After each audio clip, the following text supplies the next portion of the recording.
Please welcome Ursula Van Busker.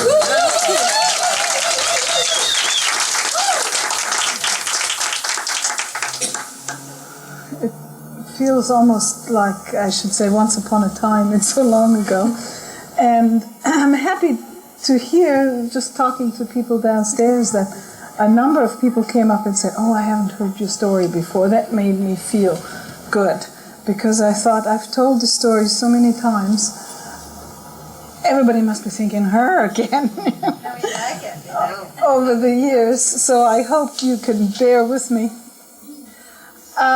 What I thought I would do this evening is tell the story of meeting Baba, but then also talk a little bit about what happened after that, which is not, so is this okay? It sort of sounds, ooh. Is it? Okay. Which is not something that I normally do. And because it's such a nice happy end when we met Baba and then walked off into the sunset or something. But then life began after that, so I think I'm going to address that a little bit later. Well, it all started in 1964 when my then husband, now ex-husband, Mick Hamilton, and I didn't quite know what to do with ourselves. I was 19 and he, I guess, was 20 or something. And we met a fellow. I was born and raised in Germany, by the way, and we lived in Germany. He was American. He had been in the military there, and he was.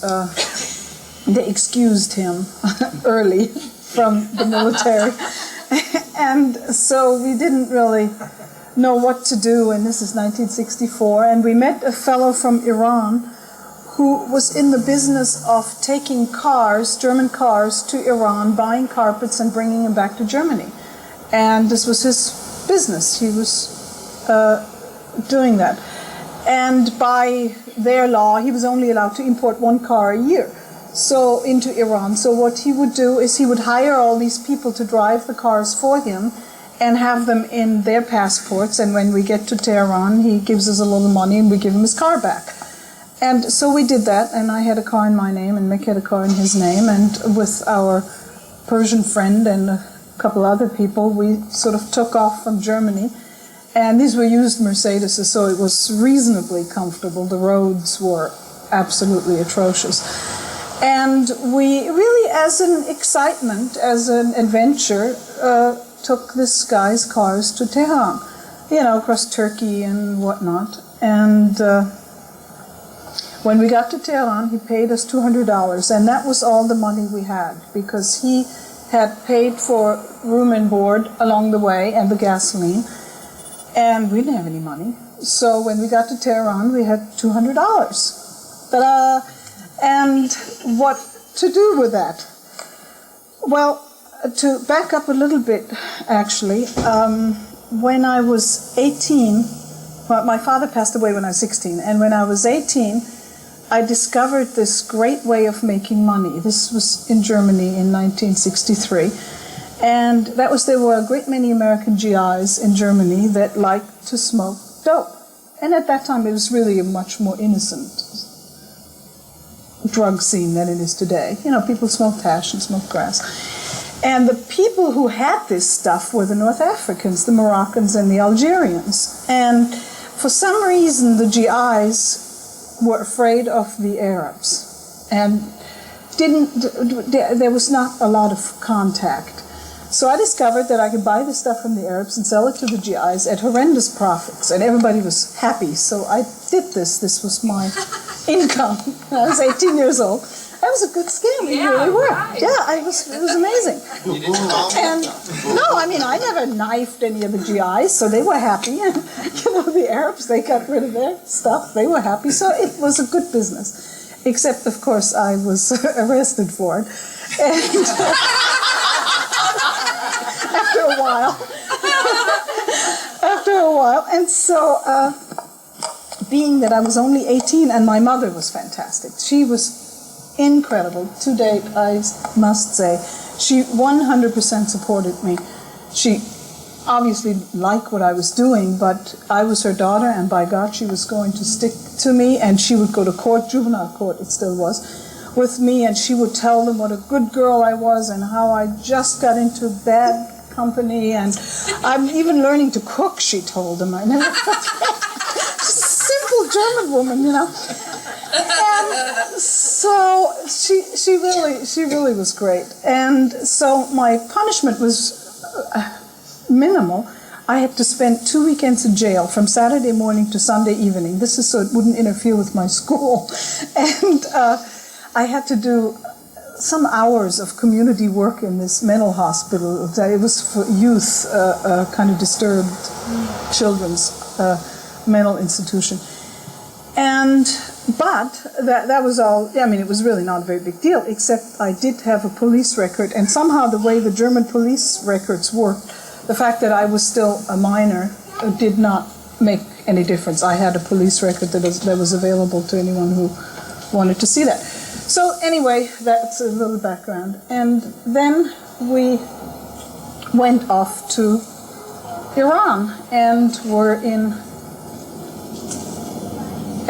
Tehran with our $200. And so the idea of returning to Germany was not very attractive, because Mick was, as an American, I mean, he didn't really want to get some job there or something. And I had continued after my little police episode, I had continued actually in my little business venture. I continued to sell drugs. And so I had heard from my sister, she had written to us to Tehran, that police had come around and asked for me, and it was pretty obvious they knew about that. And now I was no longer a minor because I was married, and that makes you a major. And it would have been a second offense. So things were a lot more serious if I had returned to Germany. And so we decided, well, we got $200, we'll go to India. It's over the head. In fact, I thought Nepal was a city until I got to India. I never actually realized Nepal was a country. I'm sorry to say. So I wasn't really, I'm just saying that there's the world and we'll just keep going. So we hitchhiked, and we hitchhiked on trucks and whatever would take us, or buses, we would talk them into letting us go for free. And we, as much as possible, never paid for lodging. We would stay with people, we would sleep in the desert in our sleeping bags, and really, truly roughing it in an amazing way. And somehow sort of slugged our way across to India. And when we got to India, and all along, by the way, especially, of course, in the Muslim countries, hashish was absolutely plentiful. It was something like $2 a kilo or something. And there was so much of it that we really, literally remained stoned from the moment we woke up until the moment we went to bed. I mean, this was a given. That's what one did. And we moved around very slowly with our knapsack and our sleeping bag, and we walk a little and hitchhike a little and sort of spend however much time. I don't know, we were in Quetta, Pakistan for like a month or something. It's just, why not? It's a good enough place. So anyway, we ended up in India, and the people we were most attracted to in India were the sadhus, because we discovered, especially we spent our time in northern India along the Ganges, and we discovered that these folks were very much like us. I mean, there wasn't anything spiritual that we could detect, nor did we know really what spirituality was, but it was obvious these people had their society believing that they were holy or something, and therefore needed to be cared for, and people took care of them. And all they do is sit around and get loaded. I mean, these people smoke a tremendous amount of grass and hash. It is true. I spent months with them sitting at the river in India and getting stoned with these people. I mean, they were wearing orange robes and stuff, and people came and did all these pujas and gave them food and all. But I mean, these guys were just calms, 9 out of 10 at least. And So we really liked them, but at the same time, we related to them. Yeah. But at the same time, it was interesting because it did sort of open a sort of door to something spiritual, in a sense, because of course there were others also that would sit there in very austere positions and do most unusual yoga and contortions and whatnot, and they would talk about all these aspects of God and Krishna and so on. So we did get a flavor of the whole Indian mysticism from them to some degree. And then we went up to Nepal and we stayed there for some time and went on to Southeast Asia. And somewhere along the line, at this point, Mick got liked these orange robes that these people were wearing and wore orange and got himself into these orange robes. And they were like a lungi and sort of a shawl, and he had long hair and a beard, and he was dressed like an Indian sadhu, an Indian, this holy man or whatever they call. So it was interesting because people thought that he was a guru or a sadhu, and then I was his disciple because I was this normal-looking person and he looked like them. So this is what they thought, yeah. And because he had a beard, they always thought that he was very old. Somehow Indians believed that men with beards are old. And so the other thing that they often thought is that I was a man, because I was wearing men's clothes, and I was wearing like jeans and a work shirt or something usually, or some shirt, and a woman in men's clothes is unheard of, but a man with long hair, and I wasn't wearing makeup and things like that. We were on the road, so they thought Mick was this old man and I was this young man disciple. That's amazing. In fact, I remember some Indian once came up to me and asked me if I was a man or a woman, and I told him I was a woman. He said, "Oh no, he lost 20 rupees in a bet." Poor guy. Yeah, so then we, in Nepal actually, we bought a fair amount of hashish and took this in a bag, in a cloth bag, in one of those Indian shopping cloth bags, from Nepal to Burma, from Nepal to India, from India to Burma, from Burma to Thailand, from Thailand to Malaysia, from Malaysia to Singapore, from Singapore to Vietnam, from Vietnam to Hong Kong, and from Hong Kong to Japan, through all border crossings. And it was about like 6 pounds in a bag. Yeah. And what we were going to do is we knew there were a lot of American GIs in Japan, and we were going to sell it to them, and we did. And we would go into any kind of border crossing in these 10 countries or whatever, and we would put this bag up against the wall, just sort of lean it up against the wall. And sometimes they would say, "Can we see your luggage?" We take our knapsack down, put it, they maybe open it, maybe not. And we put our knapsack on the way out the door, we take our bag and we walk. Nothing ever happened. Nobody ever said, "Hey, what's in the bag?" It's just incredible. So when we got to Japan, we disposed of some of our goods and actually made quite a bit of money on it. And from Japan, we wanted to go to the United States. We thought that's what we would do. And so we went to the American consulate in Tokyo to get a visa for me because I was a German citizen. And they said, "Yes, right. Well, you write to your hometown and you get your police record and then you come back." And I had tried that once before. After Mick and I were married in Frankfurt, we went to the American consulate with my police record, and they said, "No. As having a conviction for drugs, you may not come to the United States. You could possibly, I guess, get a tourist visa, but being married to an American, you cannot get a tourist visa. You can only immigrate if you're married to an American. You cannot come as a tourist." So I knew what my police record looked like. I had seen it before. And so we said, well, this isn't going to work. What are we going to do now? And so we were really at the end of the road. We were in Japan. There's nowhere to go from there if you can't go to the United States. So we sat around for 3-4 months, I think it was. Oh, and we did the most bizarre things. You know, one thing we did in Tokyo that we learned from some other hippies that lived on the road, we begged and money. And we had this down to an absolute science. And somebody taught us how to do this. And what we did is we had a piece of cloth, so you could fold it up and stick it in your pocket. And on it, it said in Japanese that we have come from Stockholm and that we are here to study the language and that we don't have any money and help us. This was written in such a way that it was too long to walk by and read. If you wanted to read, you had to stop.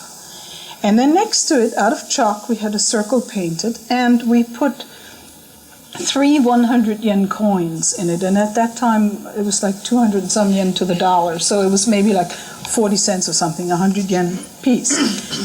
And this was a total psychological trip, because we would put ourselves between a big office building and the subway station at 4:30. And people by the thousand would pour out of these buildings, walk by, and Japanese are very nosy by nature, walk by, want to know what's going on, and we look bizarre. Mick, incidentally, still in his orange robes the entire time, right? And with this long hair, and we're just sitting there getting stoned, looking at these people. And they would stop, and they would read, and once they've stopped and they read, they could not leave without giving, because one loses face that way. That's not the Japanese way. Then they look in the box, and no one evidently has given less than 100 yen yet. So they can't give less than 100 yen. And they give 100 yen or more. And we made like $100 an hour doing this. We did this, and we took everything out as it is happening.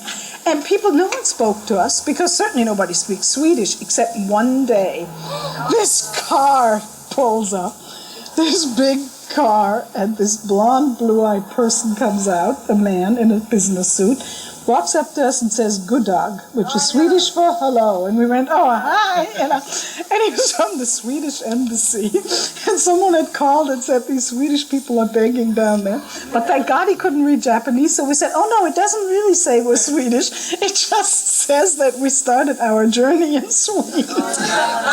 And he said, "Well, please, change it so nobody will call us anymore." So we begged in Japan. Every day we did this 5 days a week for about an hour. Because that's, once the rush hour out of these office buildings is over, then, leave. So, in addition with and lots of people were doing that. This was like, go to Japan and beg, right? I mean, you know how much money? This was so much money for us. Yeah. So, anyway, we had sold most of our drugs to the Americans and to the Air Force people that we had made contact with. And so we decided to go back to India. Actually, no, we decided, this is meanwhile 1965, and we've been on the road over a year. And we decided what we wanted to do was go to Saigon and take a boat up the Mekong River to Laos, to Vientiane, in the middle of 1965. We were not totally aware of what was happening. We went to the Vietnamese embassy and they gave us a tourist visa. They didn't say a word. They said, "Sure, yeah, Mom, goodbye," Incredible. So we took a French ship and we stopped in Hong Kong for a while, and we got off in Saigon and went into town. I was like, holy shit. I mean, this place was outrageous. It was the middle of the Vietnam War. And there were bombs going off everywhere, and it was outrageous. Plus, when we went to Japan, we had also stopped in Saigon for a couple of days because the boat stopped there. And this jungle was going right, the river from the South China Sea to Saigon is hours of this switchback river thing that one takes the boat up. It took like 4 or 5 hours from the sea, the open sea, to get to Saigon. And on both sides of the river was jungle, like the thickest, densest Southeast Asian jungle. And when we came back after having been in Japan, there was nothing as far as the eye could see from the river. We took the same boat up the same river, and it looked like the moon. They had defoliated it. And as far as you could see was like the moon, burned, occasionally one black trunk stuck up. Yeah. So I guess the Viet Cong couldn't advance toward the river. It was weird.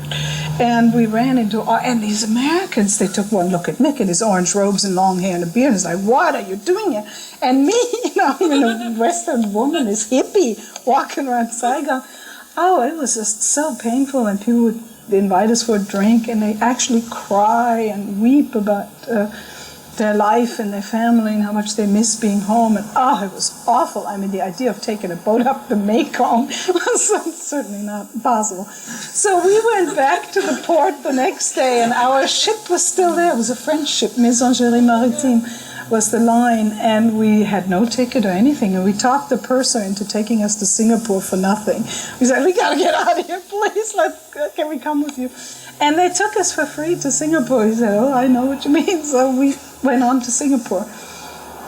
And then in Singapore, now somewhere along the line, I suppose it was in Hong Kong, I'm not exactly sure when we sort of eased into this a little bit, was that we started smoking opium, and then we started smoking heroin, which is what the Southeast Asian people do. And it's quite pure. The stuff that they had is like 95% or whatever it is. And it comes in this really hard rock sort of thing. And they shave it with a razor blade and they smoke it. And these 80-pound Chinese addicts that have been addicted for most of their life, they smoke this stuff. And they say, you put here, you die, which is true. I mean, you couldn't really shoot it up. It's very pure stuff. And somehow, and we never injected it, but somehow smoking it seemed to be okay. So we're smoking it, big deal. But we started smoking this stuff a lot, And we really, it was so hot in Thailand and in Singapore, it was so humid.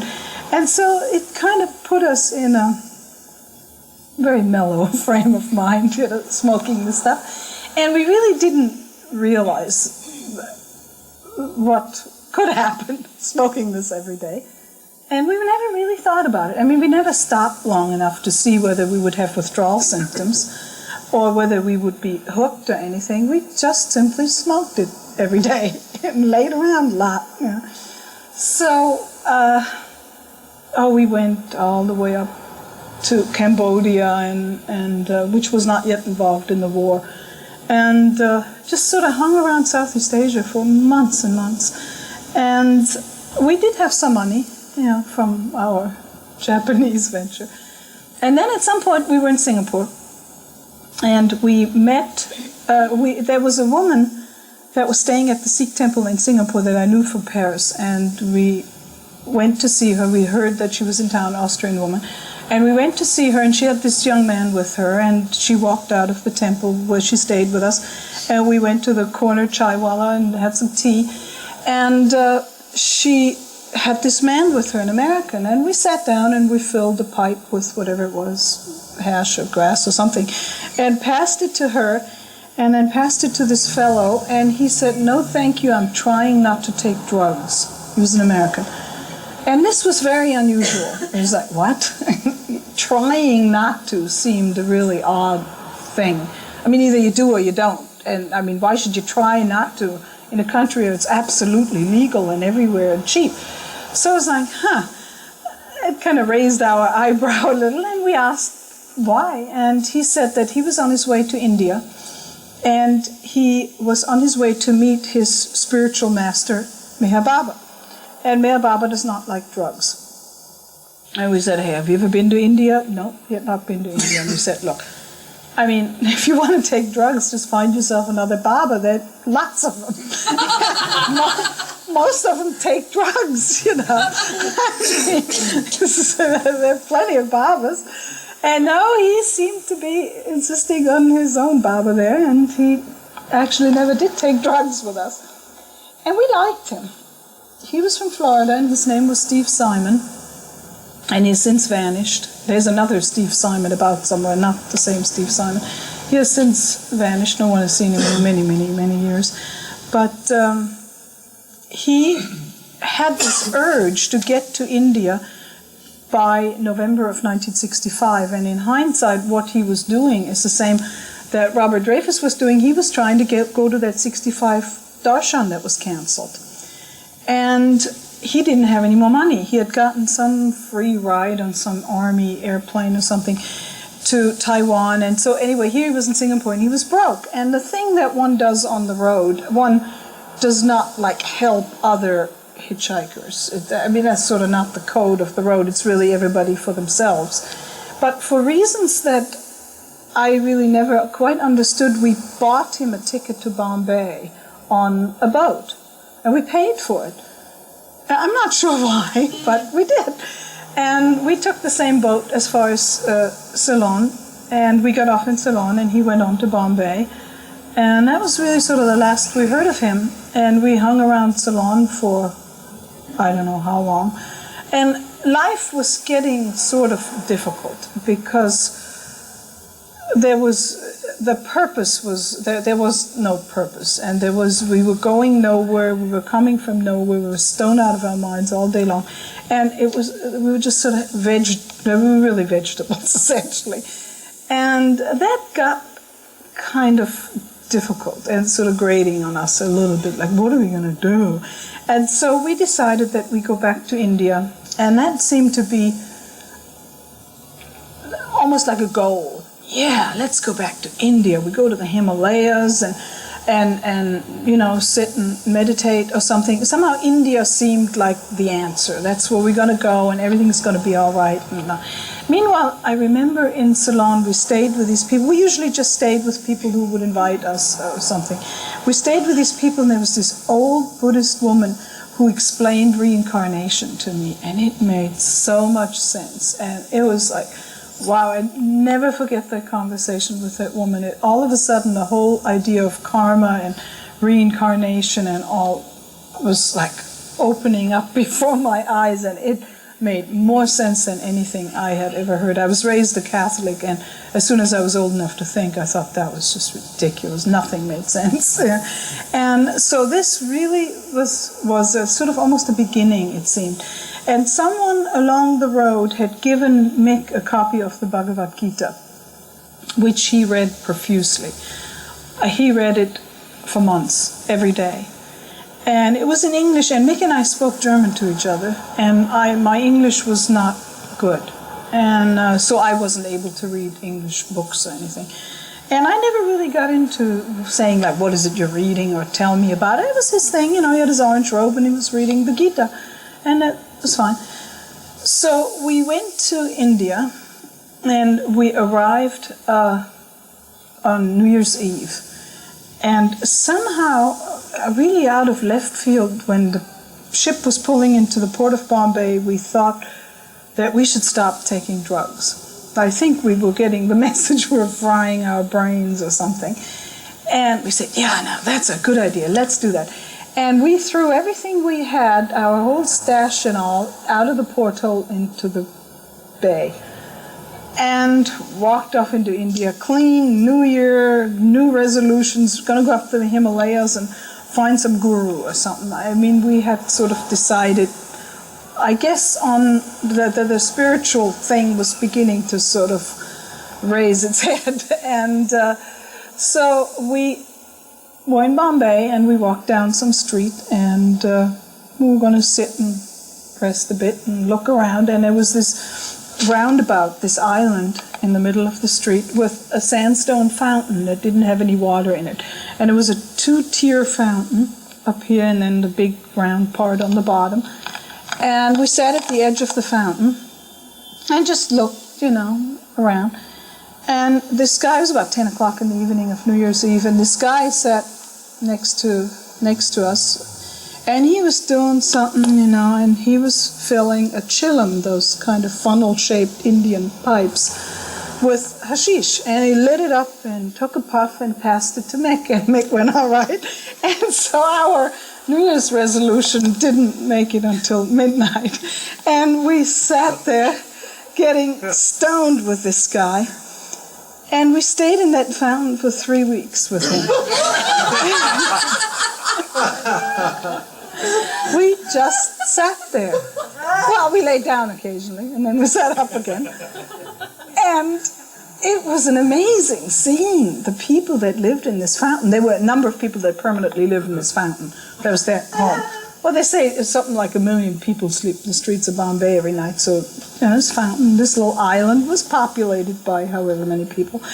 And they were really neat. There was this one guy who was sort of like a chiropractor. He was outrageous. He was a barber. He had this box, and he would shave people. And then he had all these oils, and he would massage them on people. Then he would go, wham, wham, and to give people like crack their backs all the way up and down. He was the resident chiropractor in the fountain.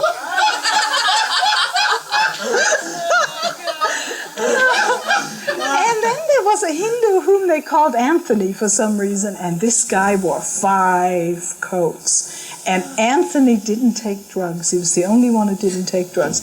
And Anthony went to some temple every day and came back with this bucket of, this aluminum sort of bucket of dal and a pack of chapatis, and fed us. And that was Anthony's job. Anthony was fired. I should have paid some attention to Anthony. Anyway, the man who was the hash connection, the guy with the chillum, well, they were all very happy because we paid, from then on, we paid for the hash, which was like a rupee a day. I mean, it was nothing, And he was a Muslim. His family lived across the street in one of those tenement buildings. But he said that it was so crowded, his little flat there with his wife and all his kids, and it was so hot that he doesn't like it there. And this is why he lived in the fountain. But he actually had his home across the street.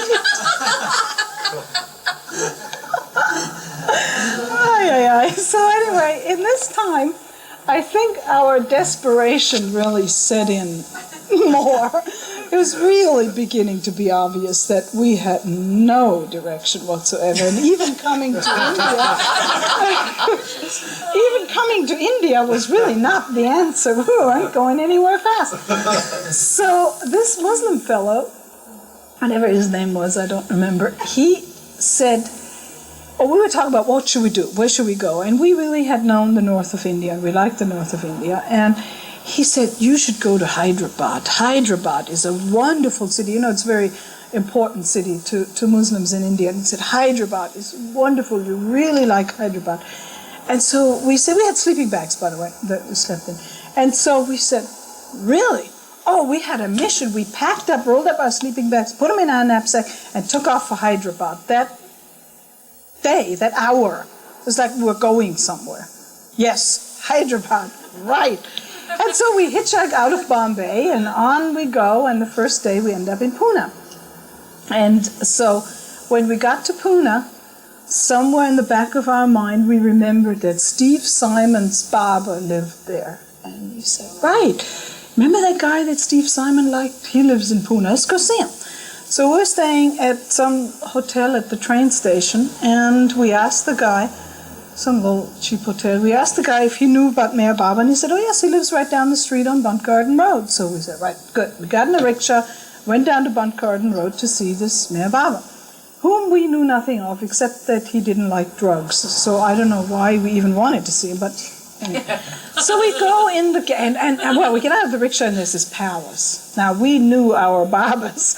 They didn't live in palaces. They lived on the River Ganges. It was like, wow, look at this scene. So we walked in the garden, and this man came up, and I remember looking at him saying, excuse me, are you Mr. Baba? And he was like, oh no, I'm just the gardener. I thought, maybe it's him. So anyway, he said, no, it's that Mir Baba is not here. He is in Ahmednagar up north somewhere, and he only comes here during certain months out of the year, and you must go. I'm just the, caretaker here, and you must go to the Pune Center, Baba Center, and they will direct you. And this, at this point, was already too much effort, as far as I was concerned. So, it's not there, and it's somewhere else, and then go to some center. Oh, please, come on, let's just get out of here. So Mick said, no. And the guy walked us out on the street, stopped the rickshaw, told the rickshaw about the Pune Center. And I think we sort of didn't want to hurt his feelings or something about saying, oh, never mind, forget it. So we said, bye, go, off we go. The rickshaw takes us to the Pune Center. And we met the man, Ramakrishnan, who was the man that ran the Pune Center. And at the Pune Center, we saw our first picture of Baba. And it was at the... What happened? Oh. It was at the end of the hall, big hall it was, and it had steps going up to it, and it was a full-length painting of Baba in a coat with long hair. And we were really captivated by that. We walked up to him, wow. And Mick said, he has a mustache. He didn't have a beard. He shaves. And I said, look at that nose. And as we're standing there, this Ramakrishnan came. And he asked, what is it we want? And we told him that we came to see Mir Baba. And he said, oh, no, he's in very strict seclusion. He's seeing absolutely no one. But if you wish, of course, I'll send a message up to Ahmednagar, and you come back in 3 days, and we'll see what he says. We said, all right, fine, you do that, and left. And said, never mind, let's go to Hyderabad. So we went on our way to Hyderabad. We had no intention to go back to the Pune Center in 3 days to see what the answer of the message was. We just left town on our way to Hyderabad. So we're standing there hitchhiking, and some guy picks us up, and they said, where are you going? We said, we're going to Hyderabad. He said, why? We don't know. We're just going to Hyderabad. He said, oh, you should go back to Bombay. I said, really, you think so? Yes, absolutely. So we walked across the street, stuck our thumb out, and hitchhiked back to Bombay. And went back to the fountain. Everybody said, so, did you go to Hyderabad? What are you doing here? Did you go to Hyderabad? No, we didn't get quite that far. So we sat in the fountain for another couple of weeks. Saying, what are we to do? Mick is in his orange robe reading the Bhagavad Gita, by the way. So then we decided this is a drag. What are we going to do? Let's go to Delhi. Let's go up to the north. So we left Bombay, and the first ride went up to Baroda, which is not the way to Bombay, because there's no road across to Delhi. There's no road across Rajasthan. So we somehow got lost in the Rajasthani desert, and I remember having a fairly serious marital fight as we are trucking across the Pakistani desert, the Rajasthani desert in our knapsacks, lost, not knowing at all where we're going or what's happening. It's like, So someone picked us up. Some jeep came out of nowhere. Where are you going? What are you doing here? And he was going to some famous Krishna temple in Rajasthan that had some big happening, some big mela or something. And he said, would you like to go? And Mick said, yes, absolutely, because he had been reading the Bhagavad Gita. So we went there, and I didn't even get as far as the door of this place when some women came running toward me and stopped me. Mick actually managed to get in, and he sat down, and these sort of feet appeared, and someone said, are you a Hindu? And Mick said, I'm nothing, I'm everything, I'm just here for Krishna or something to that effect. And they said, you must leave. And he said, I'm not leaving. And they were very serious. They were going to, at that moment, bodily remove him out of that temple, because non-Hindus are not permitted in those kinds of temples. So they threw him out. And he eventually, rather than causing a huge scene, he left. And after that, he really changed. He became just absolutely impossible to live with. He was so sort of depressed and bummed out, and this kind of divine desperation, I think, sat in. And I really was not totally sensitive or aware what was happening, but he really felt, after having read the Bhagavad Gita all this time, and he sort of established some relationship with Lord Krishna, and having been thrown out bodily of Krishna's temple, he really, he really was having a very difficult time. And when we got to Delhi, he really didn't want to do anything but sit around and sort of stare into space, and he got, we were mellow, we were not like violent people. And I remember we stayed in this funky little place, and they were making a fire out back for cooking. It was some sort of Indian restaurant, and they would take this shovel and they would beat the charcoal into little chips or something. And this was fairly noisy as they're beating the charcoal. Mick got so angry that he threw a chair out of the third floor window at these people beating the charcoal. He was flipping out. He was really, and he would cry and all sorts of stuff. He was really difficult. And one day he said, I think we should go see Meher Baba. And where this came from, I guess you'll have to ask him. I don't really know. And I said, come on, what? That's 800 miles that way. We didn't even go back to the answer of the message. I really disliked that part of India. And I said, let's go up to the mountains to Rishikesh or somewhere. We'll find some guru. In fact, we seriously looked into this course. It was given in Bengal where you would learn how to levitate in a 7-week course. And it just seemed the gurus, find, if that's what you want, we'll find it somewhere in the Himalayas. Oh, no, let's not go back there. He insisted. And so we wrote, or rather Mick wrote, to Meher Baba Ahmednagar, which is all that we knew, and asked if we could see him. And a telegram came back 3 days later, and Baba said, don't come to Ahmednagar. If you remember me wholeheartedly, you will feel my presence wherever you are. My love blessings to you. And he gave us the address of a Baba lover in Delhi, whom we went to see. Wazido Kane. And Mr. Kane said, what you do is you write a letter to Baba and you tell him all about yourself. Whatever you can think of, tell him. And this we did. I say we, it really was mainly Mick. I was not very actively involved in this. I signed my name and all, but it was really Mick's thing at this point. And we put in there that he was American and I was German, and we'd been on the road a couple of years, and also that we were taking drugs. We wrote that in the letter. Because I guess we knew from Steve Simon that he didn't like that or something. And so we got a letter back, and Baba said, stop taking drugs and go home. And wait a minute. Now, that day, we stopped taking drugs. And we never gave him any credit for it.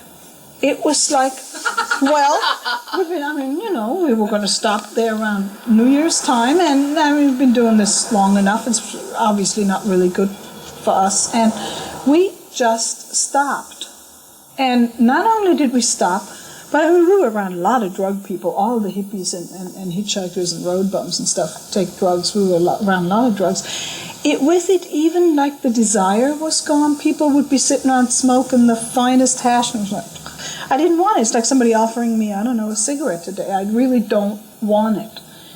And it was really amazing because we did not, we didn't really notice it or something. It was like we basically thought it was our own willpower, and that was that. So then we wrote to Baba because he obviously didn't understand that we had no home. And we said that we couldn't go back to Germany because I was still wanted there and I had this police thing, and we couldn't go to America, that we tried to get a visa for me twice, and with a drug record as a foreigner you cannot immigrate to the United States. And we had tried, we said we'd kind of like that. We would like to go to America, but we were not able to do that. And explained about the visa problem. And he wrote back and he said, you try. So we went to the American embassy in Delhi. And again, Baba is not getting any credit for this. It was like he's some man who lives 800 miles away. And we went to the American embassy in Delhi, which of course is run by Americans. It's not like some Indian outfit or something.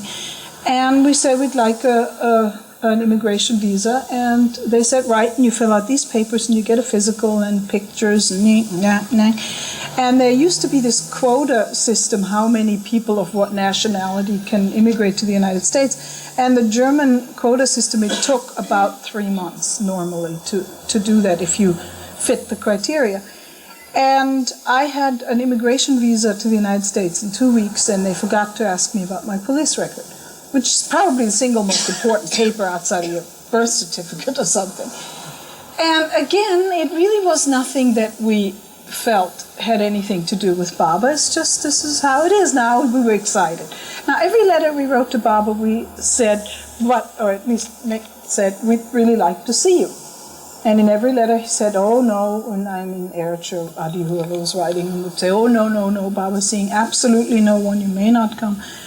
And so the last letter we wrote to him, in which we told him that we had a visa and that we were now hitchhiking to Europe and then flying to the United States, because there was a cheap flight from Luxembourg to New York, that we were leaving. That was the first letter in which we did not ask to see him, because we simply said, we're on our way. Bye.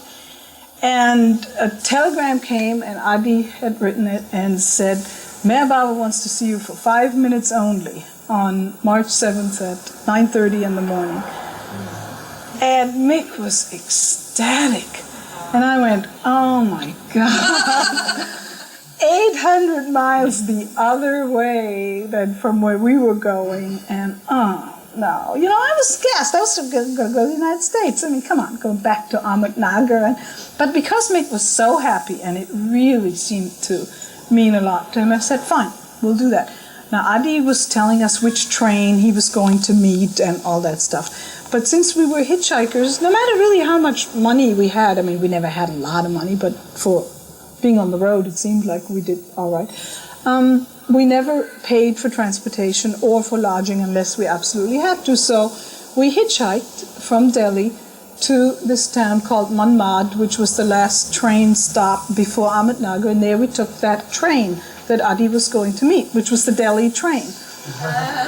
So we took the train, and it took however many hours, it was in the middle of the night, from Manmad to Ahmednagar.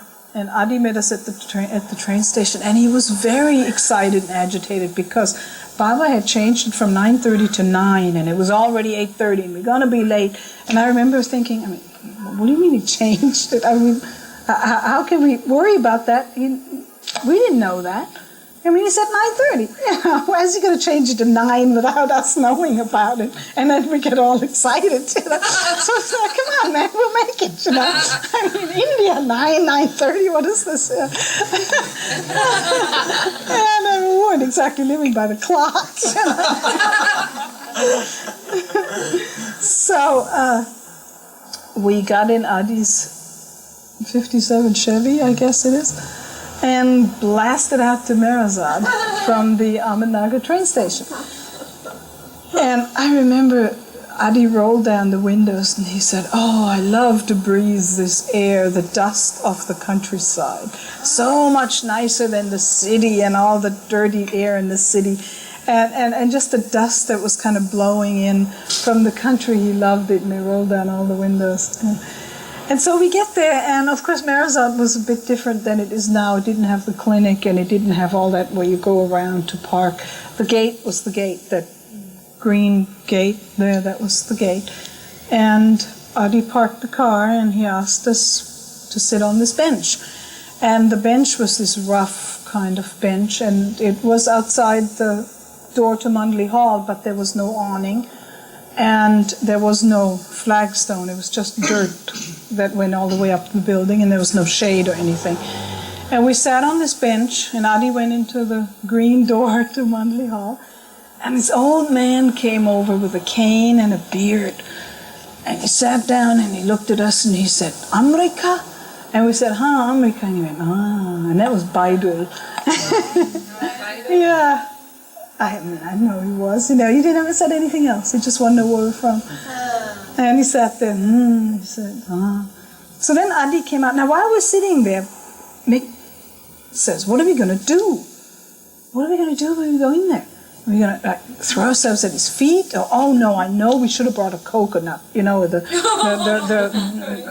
mind, surrendering the mind at the feet of the master. Why didn't we think of it? We should have brought a coconut. So we're sitting there and we're kind of like, what are we going to do? I don't know. What are you going to do? Who knows? And I was excited. Yeah, something exciting was happening. Oh, I forgot something. In Delhi, the Baba lover that Baba had asked us to meet gave us a copy of God Speaks and 2 individual pamphlets of, one was the discourse on the Avatar and the other one was the discourse on the God-Man in a pamphlet. And this Mick read. As a matter of fact, Mick read God Speaks in one sitting. He read, lay down and slept, sat up again and finished it. But for some reason, this was sort of like the Bhagavad Gita, this was his thing, and I never discussed it with him. And I'm not really sure why. Maybe I wasn't really interested or something, or maybe he wasn't really ready to talk about it. It wasn't like, so what did it say, or tell me all about it or something. It was just, that was his thing. So he had read that.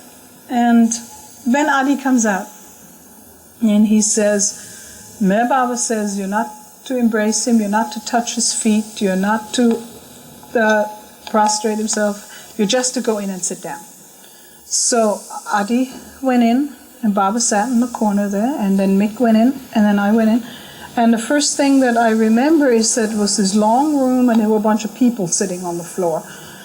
And for some reason, it was a little strange to me. I didn't expect there to be this crowd. This was the men Mandli, by the way. I noticed one of them was a Westerner, Francis. And other than that, it was just faces. And there was a bed by the back door, that sort of garage door that goes out to Maris Garden. There was a bed back there.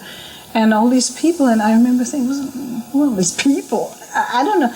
Somewhere along the line had discovered that he wasn't speaking. So I'm not sure how I expected all this to happen, but I was feeling a little weird about all these people. And then I turned and looked at Baba, and he sat in his chair. And the first impression, I suppose, that I had was that he was really small physically. Discovered that he wasn't speaking. So I'm not sure how I expected all this to happen, but I was feeling a little weird about all these people. And then I turned and looked at Baba, and he sat in his chair. And the first impression, I suppose, that I had was that he was really small physically. I mean, his chair was like almost over his head, the back of it, and it's not a very big chair. But he was like in this chair, he was really physically very small.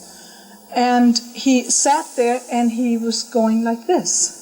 So even though Adi had said Baba does not want you to embrace him, it was obvious that that's what he wanted to do. So Mick went over and bent down and embraced him, and then I went over and embraced him, and then we sat down opposite him, sort of under the clock there somewhere, and Erich was here, where he always sits, and Adi sat on the floor on the other side next to Baba's chair. And once I looked at Baba, I never took my eyes off him, so I actually never, in the visit that we had, saw Erich. I never actually turned to look what he looked like.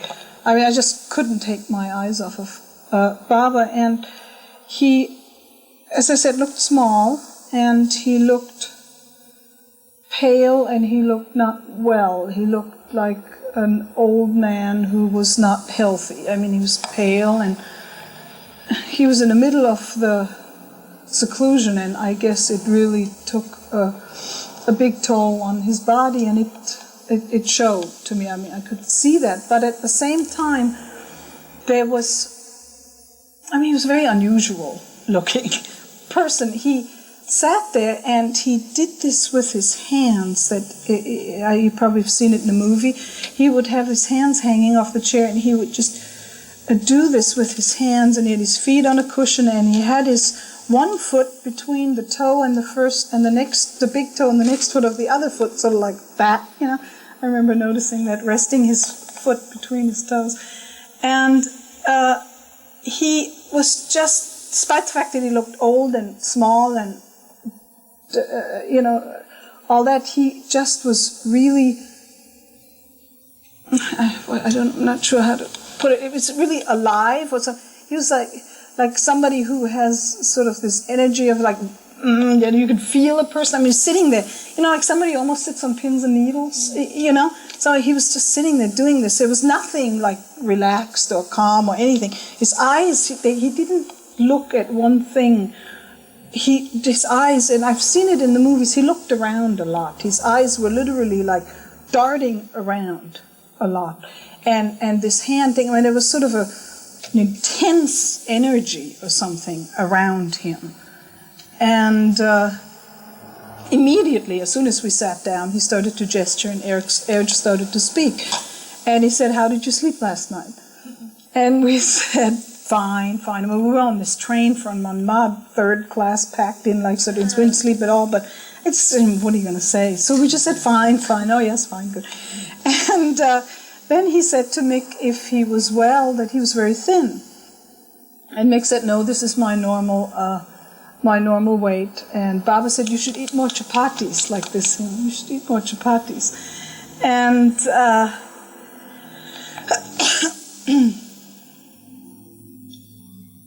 there was a little small talk, sort of like that. And he asked if we had children and how all this sort of stuff, and whether we had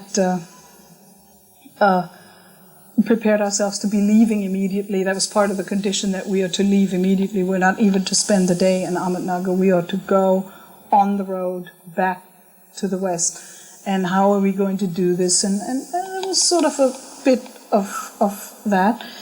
And at some point, he looked very serious. And now I'm just sort of sitting there. I really don't have time. It's all very fast. I really don't have time to just sort of sit back and take it all in, or what does it mean, or think about it. It's all kind of happening. And he looked very serious. And when he looked very serious, it seemed like everyone in the room was kind of like, it's just, you could feel like he just had this serious look on his face. And then he gestured, and Eric said, Baba asks if you have stopped taking drugs. And we said, yes, Baba. And then he smiled. And the whole feeling of this was exactly the opposite. It was like you could practically levitate in the room. It was like he was happy. And he smiled. And it was like, wow. So it was just amazing, the feeling, the emotions that one would experience just reflecting what he was doing. And he was happy, and he smiled, and it was just astonishing. It was so beautiful. And then I'm not certain in what sequence all this sort of happened. But then he asked if we had read God Speaks, and Mick said he had, and had we read Stay With God? And we said no, we'd never heard of it. And I said I couldn't read English books, that my English wasn't good enough to do that. And he said there was a book in German, and told Adi to give it to me. And he said that God Speaks and Stay With God were the two most important books to read. And so then he looked again serious, not as heavy as he had earlier, but he looked serious. And he said, who do you take me to be? And I think Erich sort of elaborated on that, and I maybe thinking we didn't quite know what he meant. He said, who do you take me to be? And Erich said, who do you think, Baba, who do you think he is, or something like that. And the questions were usually addressed to Mick first. He would look at Mick, and Mick would answer, and then look at me. And so he looked at Mick, and Mick said, I take you to be the living Christ. And this really blew my mind. I mean, heavy words. I didn't even know what it meant. The concept of the avatar had sort of, wasn't something that I was familiar with. I mean, of course, I knew of the Buddha and Muhammad and all of this, but that there's actually sort of the same guy or something that keeps coming. I was unaware of that. The thing that amazed me the most is not only that he said that, but that he'd never told me that. It's like, what do you mean? How come? It was sort of like he seemed to know something, and he'd never let me in on it or something.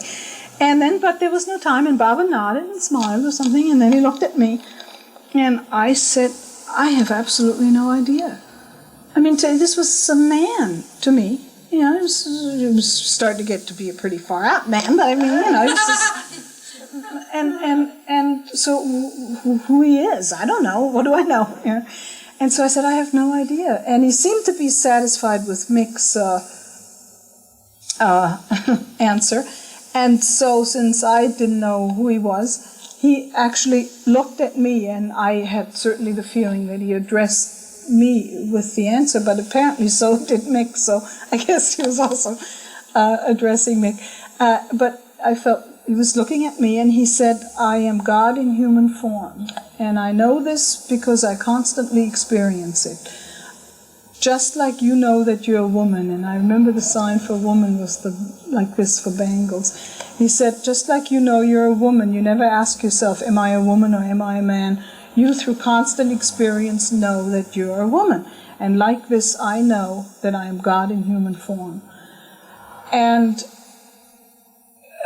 when he said that, it was not that I had some sort of spiritual experience or revelation or any of that, except that the only thing that I could feel or think to this day is that is exactly who he is. Because he said so. And I can't justify that in any kind of intellectual way other than when God looks you in the eye and says, I'm God, that's who he is. There's no way I could have doubted that. There was absolutely no room to, oh yeah, well maybe he is or isn't or anything. I mean, the authority with which he said that was such that I don't know how many people walk around saying they're God from Rajneesh to whatever, but it just is not possible that they can have that kind of an authority except the one who actually is that. And that was totally clear to me, and he didn't start looking any different or bigger or glowing or anything. He was still that man sitting there, but he was God in human form. And I hadn't even any idea really what that meant, but it was so incredibly overwhelming to me that I started to cry. And I didn't know what else to do. I mean, I'm just reduced to this blubbering idiot there, you know. I'm sitting there and I'm just weeping. And all our stuff was outside. We had left everything out there on the bench. And so I am crying fairly heavily. And I didn't have a handkerchief or a Kleenex or anything. So after a short while, my nose is running heavily. And so I am sitting there in front of God, and I got this snot running out of my nose. And there's nothing to do, you know, I'm sitting there. And I was wearing a black sweater. And I had to wipe my nose on my sleeve, which left these silver streaks of snot along my arms. So I sat there, snotting up my sleeve. And this is sort of, for all intents and purposes, the end of the whole thing to me. I could no longer relate to anything or like be involved in any kind of conversation. I was a total basket case. And I'm just sitting there weeping and snotting and looking at it. And so then he, he says, do you have any questions? And yeah, sure. I mean, there's no way I could have thought of anything.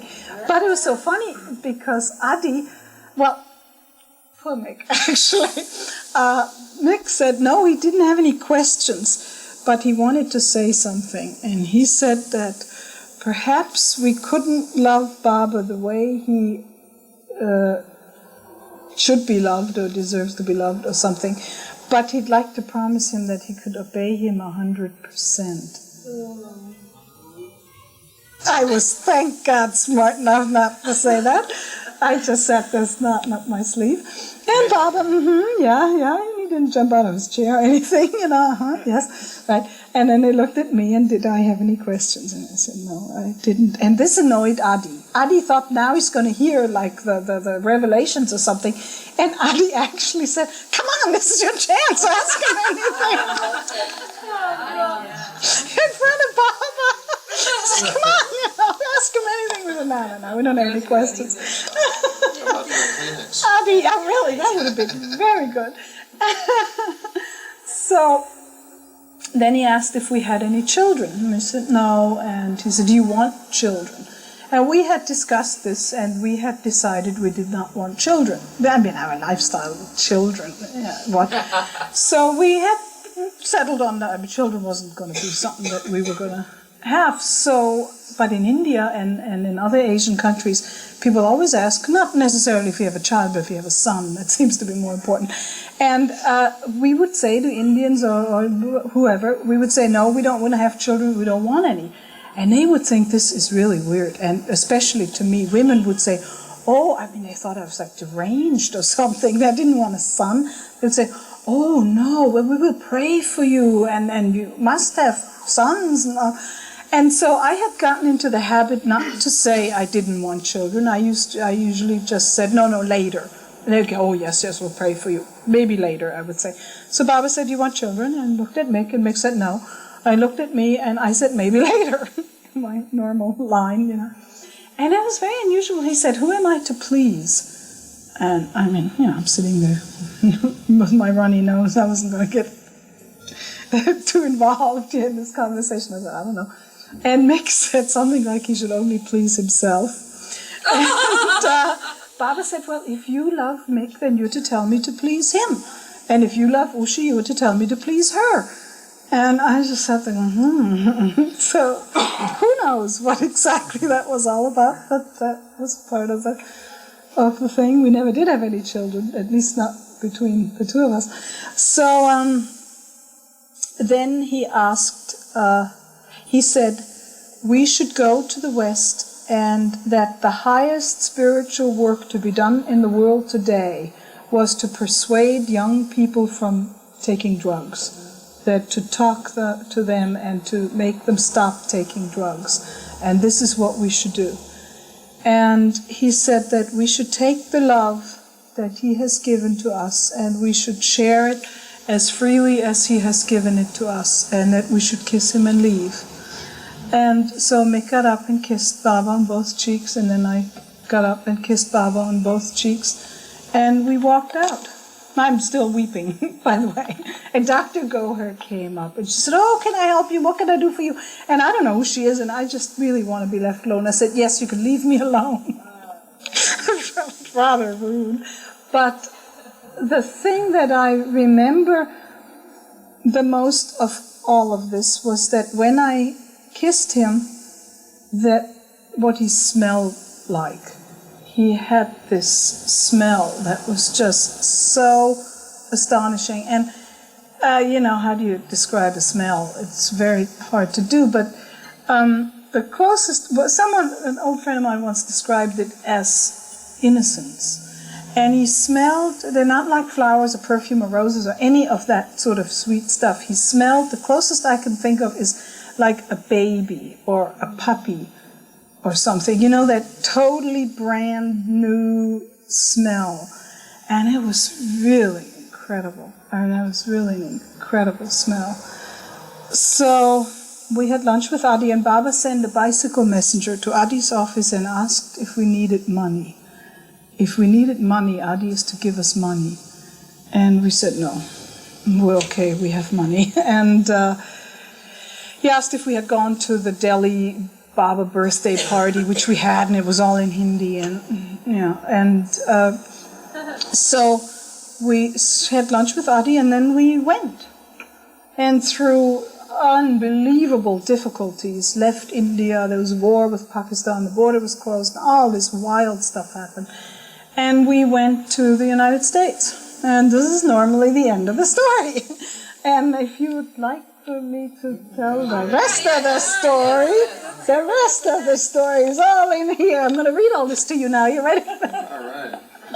No, I'm kidding. So then we eventually got to New York, and Baba said that we should contact Robert Dreyfus in New York, as well as Fred and Ella Winterfeld. And we did.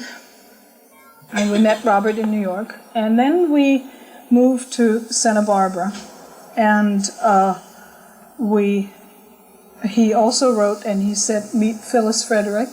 So we came to Los Angeles and met Filis Frederick. And we were absolutely the holy rollers about turning people off of drugs. And this is in 1966. And people were, it was like the height of the whole hippie movement. And it just, a lot of you, I think, were around then, but it was astonishing the power with which Baba affected people. I mean, it was incredible to have Baba meetings that had, in our house, that had like 100 people or something was common. And people, by just hearing his name, would stop taking drugs. Just then and there, it was fabulous. It was incredible with the strength and the power with which he could be felt and he got across to people. And we were seemingly very successful at this. I mean, people were piling in wanting to hear of him and stopping to take drugs and became Baba lovers. And then Robert came with Santa Barbara, and then Robert came out, and somehow, mainly, and this is not to make myself any different, but mainly Mick and Robert sat around and talked about the road and being on the road, being hitchhiking on the road in Asia. And before you know it, they had somehow talked themselves into that we need to go back on the road.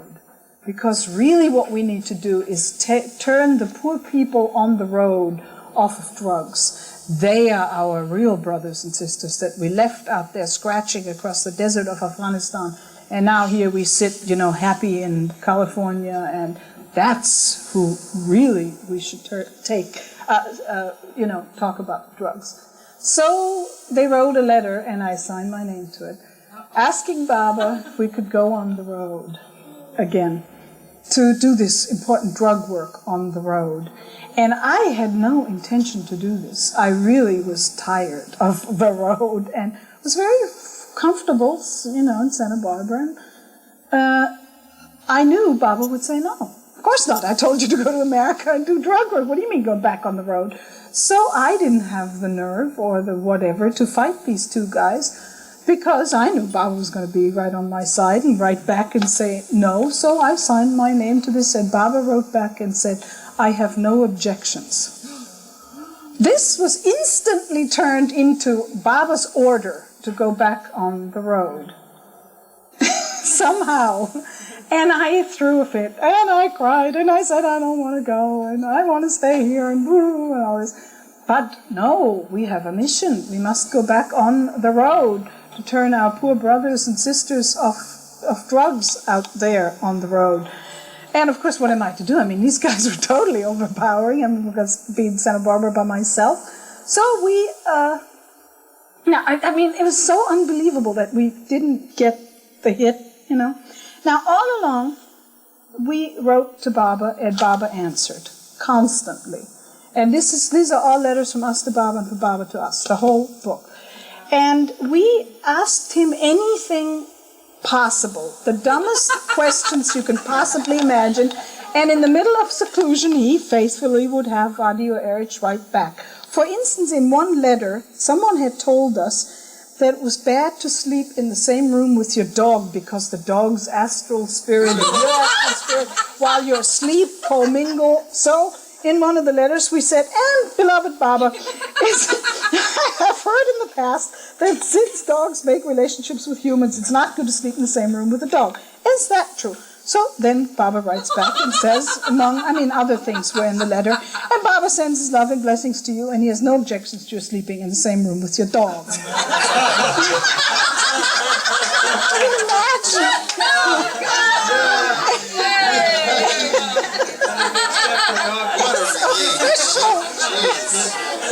It's official now.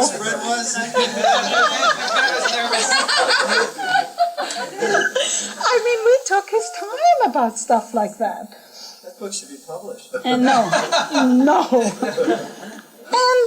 things happened. For instance, we read the discourses and we wondered what to do about birth control, naturally.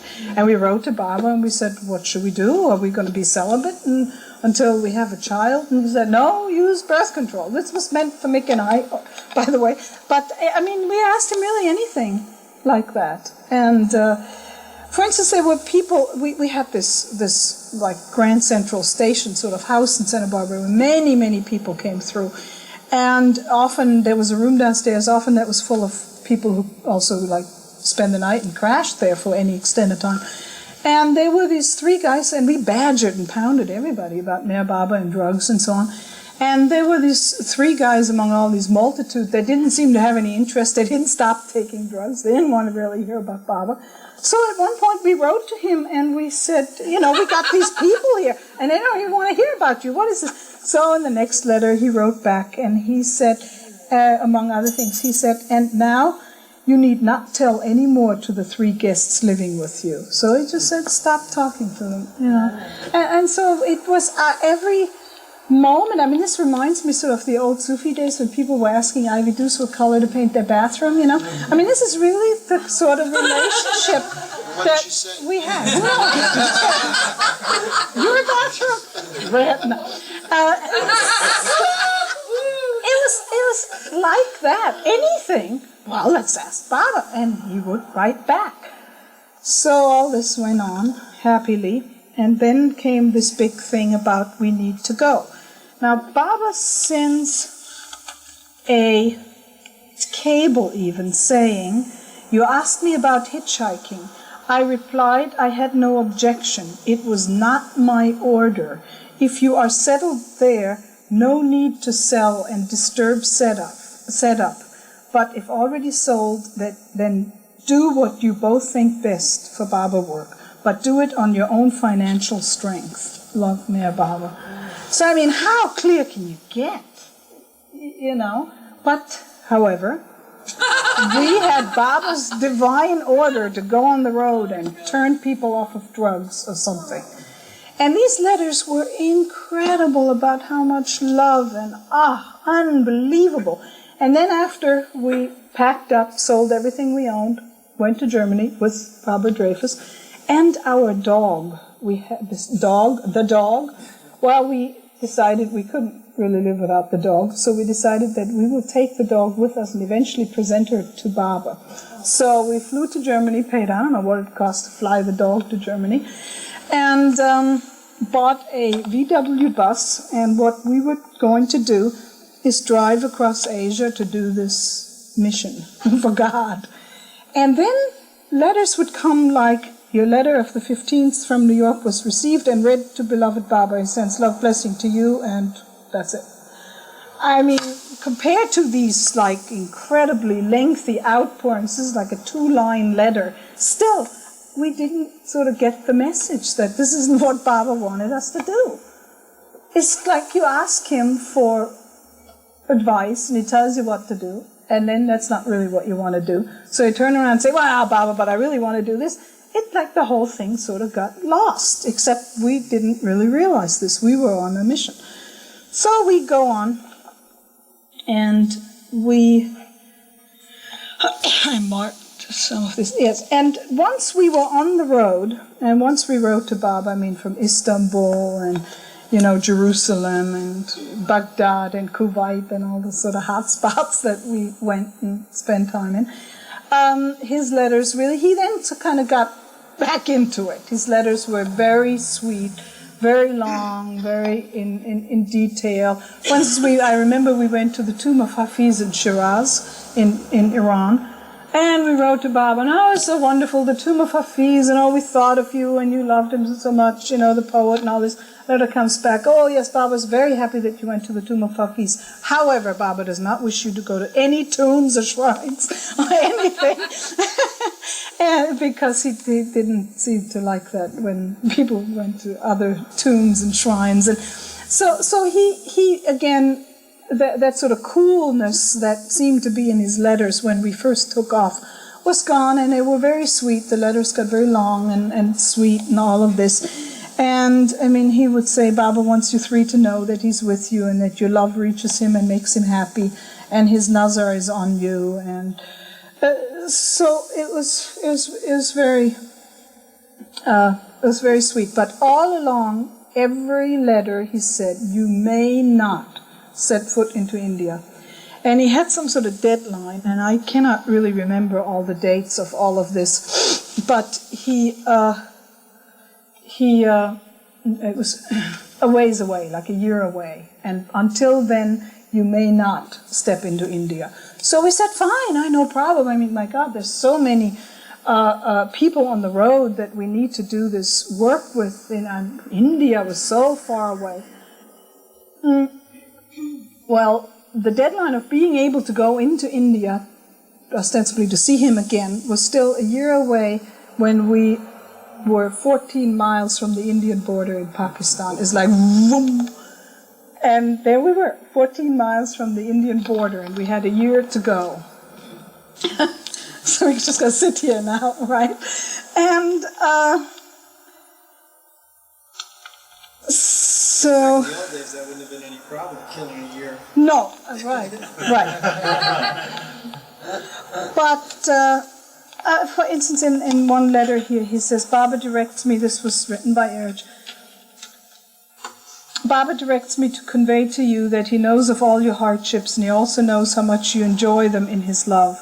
He is with you to share your joys and your suffering. He wants you to continue to remember him with all your hearts and love him above all things. Beloved Baba sends his love and blessings to you, Mick and Ushi. This is a letter to Robert. Baba wants you to share this letter with Mick and Ushi, for they too are equally dear to him, and their love makes him happy. I mean, there were all these really nice letters. Yeah. So we rented a house outside of Lahore that was on the main road to India. It was on the Grand Trunk Road, and the border crossing between India and Pakistan was 14 miles away. It was the Wagah border at that time, it was called. And the only people that could cross that border were Westerners, because India could not go into Pakistan and Pakistanis couldn't go into India. They were usually at war with each other. And so we were on that road 14 miles from the border, and we had literally hundreds of hippies, hitchhikers, road bums, etc. that came through. And there was a time when I understand this house was known from London to Singapore. What happened? What's that? Picking up some radio waves. It's beautiful, it's beautiful. I love this. Never heard that before. Wild, huh? That's a sheesh talk. Some of the people at the house. Yeah. So this house was a fairly big house, and it was in a neighborhood, in a Pakistani neighborhood, and people thought we were totally weird, of course. I mean, who would live in some suburb of Lahore and just live there? And it started getting so hot, it became to be 120 degrees in the shade. It was unbelievable. And these people, and we discussed it, and we said, well, we can't really not have them take drugs, because if we have them not take drugs, the people who stayed with us, I mean, who's left? Nobody will stay here. Nobody will, I mean, there's everybody takes drugs, which is really true of that type. So these people were sitting there, and it was like a typical Pakistani house with a courtyard and walls around, so the women could be without their veils. And these people would sit there, I mean, Europeans and Americans alike, hitchhikers and road bums, and they would do drugs. I mean, people were shooting up heroin and nodding out, needles hanging out of their arms, and people would pack up pounds of hash to ship to the States. It was a scene.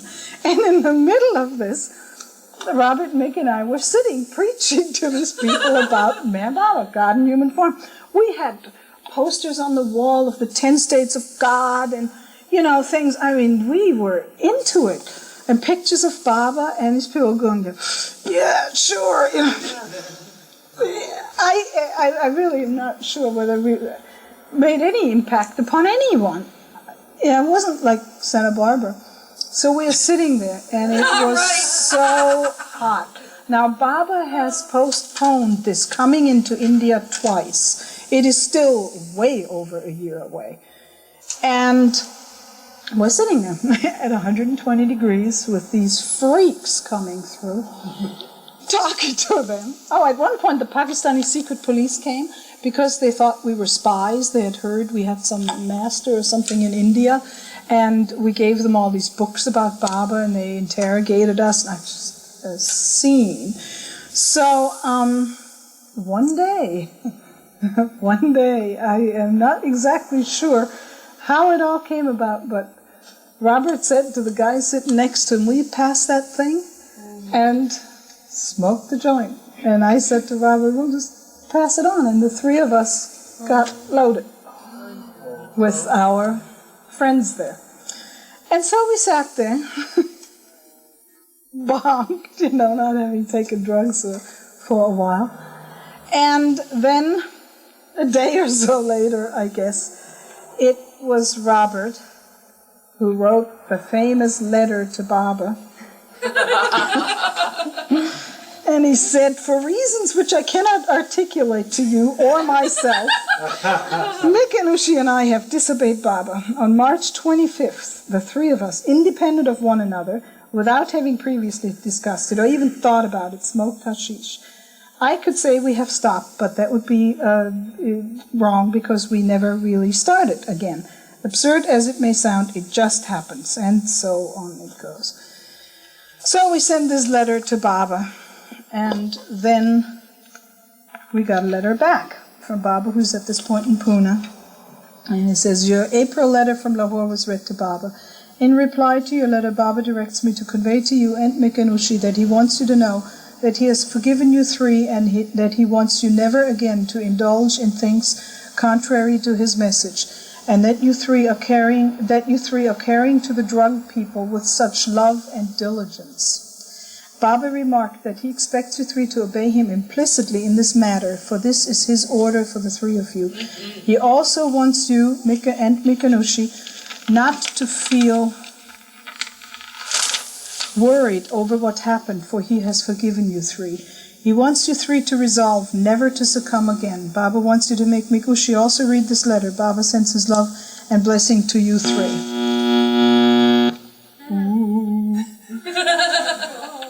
And then, after all of this stuff, and after having this contact, with Baba all this time, and we did, in fact, at that point, we only did smoke that one day. And after all of this, the very next thing that came very quickly thereafter was a form letter. "Dear brothers and sisters, Avatar Meher Baba directs me to inform that his followers, lovers, and workers that he will not attend to any correspondence other than emergency telegrams and cables. And no one should write any more letters to him or the members of the Mandali regarding their personal affairs or the affairs of others." So we sat 14 miles from the Indian border at 120 degrees with our going to India to see Baba again, I don't know, God, a year and a half or something away, and no more letters. Boom. It's like some door shut or something. And that was it. So they were sat. So I guess the three of us smoked some more hash, And we sat there and we smoked some more hash for a while. For weeks, in fact. Wondering what to do. And with all that, your willpower started to deteriorate seriously. And then we couldn't write to Baba. And then Robert said, "Well, I think I'm getting out of here," and left to go back to Europe. And Mickey and I said, "No, I think we're going to stay here and wait to eventually go to India to see Baba again."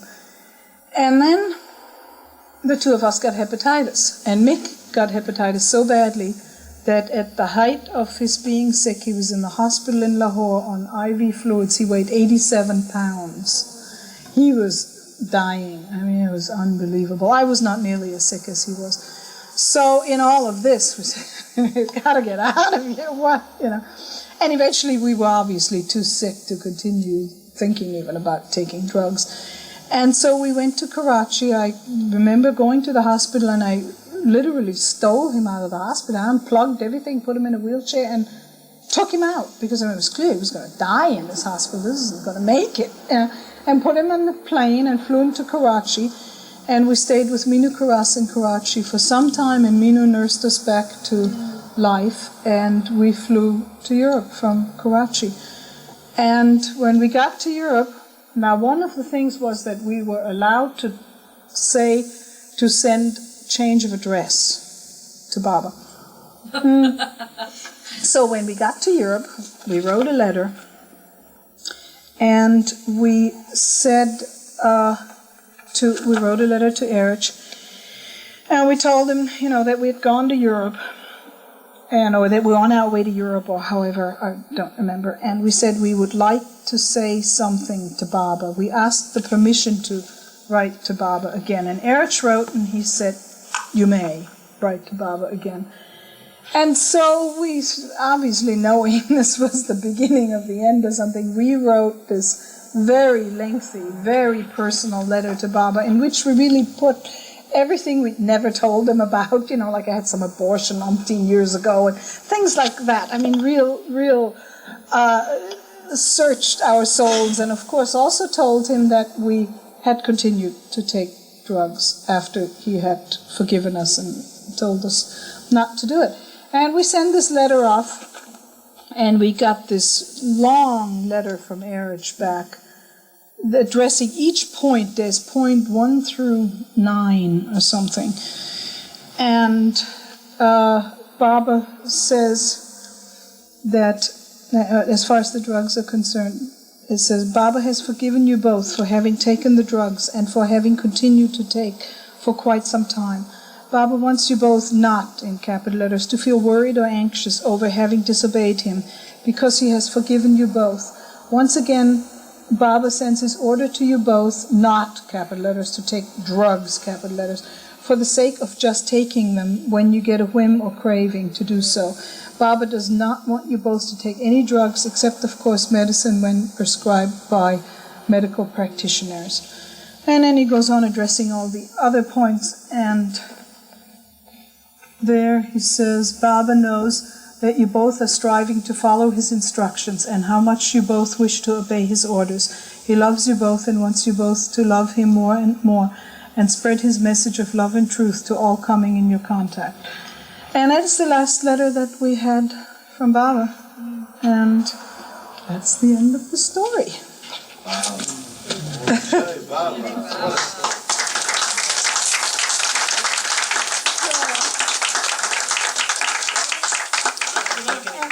A little footnote, actually. What's the date of that last letter from him? A little footnote. Mick and I are no longer married and haven't been in over 20 years. June 9th, 1967. And Robert also lives in the Bay Area. And I've given this talk to, in its entirety, once upon a time, to the Sufis by the request of Murshid Adus. And there were varied responses in the group, like, having disobeyed Baba and all of this. And so somehow some Baba lover in Berkeley asked me if I could give the talk with all of this in Berkeley. And both Mick and Robert heavily objected. And, this is my life too, no? Right? And they're not allowing me to talk about this. And actually, the reason that they gave sort of made sense. Mick's a chiropractor, Robert is an acupuncturist. We meet in Berkeley, they both practice in Berkeley, and they said that what would happen if it's a public meeting and some of their patients would be there, how they would lose face in the community when people know or think that they have been these druggies. So, fair enough, I guess, And so I never actually have told all there. But I thought, since I'm here.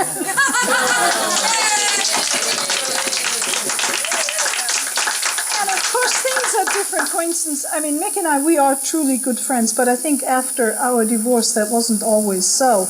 And I know I even have a tape of one talk that Mick gave somewhere, I don't know where, in which he edited me out.